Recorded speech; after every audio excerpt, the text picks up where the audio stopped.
السلام علیکم ورحمۃ اللہ وبرکاتہ۔ اور ایمان کو تازہ کریں حدیث کی روشنی میں۔ آج ساری دنیا، سارے لوگ پریشان اس بات پر ہیں کہ اللہ رب العزت ہمیں عطا نہیں کر رہا ہے۔ ہم اللہ سے مانگتے تو بھی ہیں، مانگتے تو ہیں، مگر ہماری دعائیں قبول نہیں ہو رہی ہیں۔ ہر ایک چیز کا ایک طریقہ ہوتا ہے۔ جیسے ہم دنیا والے کے سامنے کس طریقے سے مانگتے ہیں؟ کیا یوں ہی جا کے کہہ دیتے ہیں کہ ہمیں یہ چیز چاہیے، کہ ہمیں اس چیز کی ضرورت ہے، آپ مجھے دے دو؟ ایسا تو نہیں ہوتا ہے۔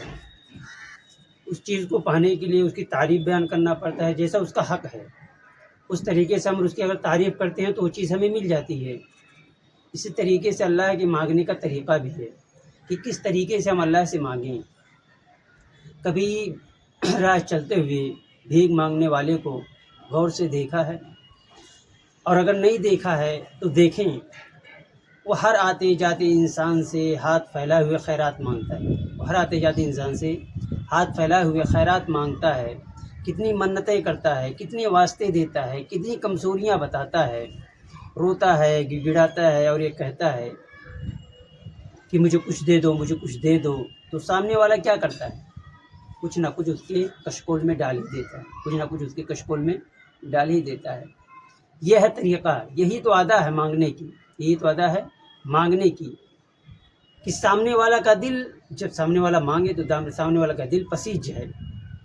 بالکل ایسے ہی اپنے رب کے سامنے ہمیں مانگنا ہے، بالکل ایسے ہی اپنے رب سے ہمیں مانگنا ہے، عاجزی سے، محبت سے، رو کے، گڑ گڑا کے، اپنے آپ کو اللہ کے سامنے کمزور بتا کے، اس کی تعریف بیان کر کے، اس کی تعریف بیان کر کے۔ اب تعریف کیسے کرنا ہے؟ اے اللہ، تو سب سے بڑا طاقتور ہے، تو سب سے بڑا قدرت والا ہے۔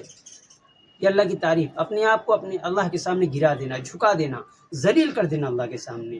اللہ تیرے سامنے تو میرا کچھ بھی نہیں، میرا کوئی وجود نہیں ہے۔ اللہ کس سے مانگوں؟ اے اللہ کس سے مانگوں؟ کس کے در پہ جاؤں؟ کس سے کہوں اپنی حاجت کو، اپنی منتوں کو کس سے کہوں؟ جب ہم اللہ سے کہیں گے، اللہ کو اپنے سے بڑا مان کر، اللہ کی تعریف بیان کر کے اپنے آپ کو جھکائیں گے، اللہ کے سامنے روئیں گے، گڑ گڑائیں گے، تو اللہ ہماری دعاؤں کو قبول کرے گا۔ اور مانگتے رہنا ہے، اور مانگتے رہنا ہے۔ معلوم نہیں کب کون سی ادا اللہ کو ہماری پسند آ جائے اور اللہ کہہ دے کن، اللہ کہہ دے کن، جا ہو گیا، جا ہو گیا، تیری ادا پسند آ گئی، تیری ادا پسند آ گئی۔ بہت سارے واقعات ہیں، صحابہ کرام کے واقعات۔ ایک صحابیہ رسول صلی اللہ علیہ وسلم تھی جو ایمان لے کے آئیں، اور جو ہی ایمان لے کے آئیں کچھ دن کے بعد ان کے بچے کا فوت ہو گیا۔ اللہ سے کہا کہ اے میرے اللہ، میں ابھی ایمان کے اندر آئی ہوں، میں ابھی ایمان کو قبول کیا، تیرے نبی کے کلموں کو پڑھا ہے اور ایمان میں آئی ہوں، اور میرا بچہ فوت ہو گیا۔ یہ تیری امانت ہے، تو لے لیا، مجھے اس پہ کوئی گلہ نہیں، کوئی شکوہ نہیں، کوئی افسوس نہیں۔